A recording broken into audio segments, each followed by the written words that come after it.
세상에서 가장 친환경적인 버스가 있었어. 100km를 가는데 필요한 연료는 물고기 2마리뿐이었지. 버스 요금은 벼 한 줄기였고 소녀는 이 버스를 타고 무사히 강을 건널 수 있었어. 오리가 너무 큰 게 아니라 소녀의 몸집이 너무 작았던 거야. 그녀는 매일 도시로 일을 하러 가야 했지. 하지만 거리가 너무 멀어서 더 특별한 교통수단으로 갈아타야 했어. 몸을 낮춘 자세를 유지했어. 그때 멀리서 독수리 울음소리가 들려왔지. 하늘에서 커다란 새 한 마리가 날아왔고 큰 새는 소녀 뒤쪽에 허리띠를 붙잡고 작은 아이를 데리고 하늘 높이 날아올랐어. 사실 소녀는 비행기를 탄 게 처음은 아니었지만 그래도 여전히 긴장됐지. 비행 비용도 꽤 비쌌는데 탈 때마다 도토리 하나를 내야 했어. 요금을 낸 뒤 한 바퀴 굴러 착지했고 마을 외곽에 도착하게 됐어. 소녀는 키도 작고 몸집도 작아서 좋은 일을 구하기가 쉽지 않았어. 하지만 그녀는 이를 가리지 않았지. 예를 들면 신발 안으로 들어가 냄새를 없애거나 물병 속에 들어가 물을 깨끗하게 만들고 쌀 위에 올라가 밥맛을 더 좋게 만드는 일이었지. 작은 몸을 가지고 있었지만 일하는 솜씨만큼은 최고였어. 열심히 일한 덕분에 정당한 보수도 받을 수 있었고 퇴근 후 그녀는 자신에게 작은 선물을 주기로 했어. 그녀는 한 가게에 들어갔고 가장 좋아하는 무늬 바지를 발견했어. 하지만 가격을 확인하고 결국 할인 상품 쪽으로 시선을 돌렸어.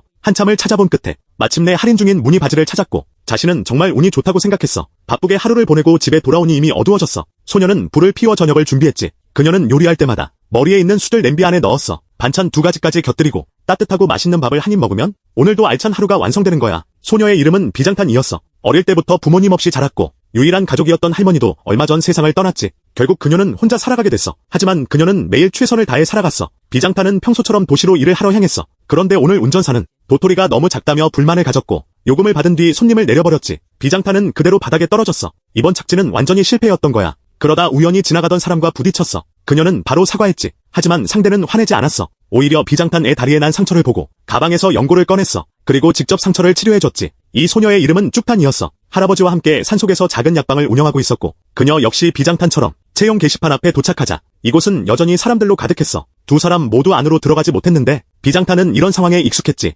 그런데 바닥에 누워있던 쭉탄은 작은 머리끈이 갑자기 움직였어. 그녀는 비장탄에게 자신의 머리띠를 벗어달라고 했지. 이 머리띠에는 특별한 방법이 있었거든. 머리띠 위에 테이프를 붙이고 두 사람은 차곡차곡 올라탔어. 쭉탄이 힘껏 달려들자 비장탄은 머리띠로 채용 광고 하나를 붙잡아 내렸지. 덕분에 오늘 두 사람은 굶지 않아도 됐어.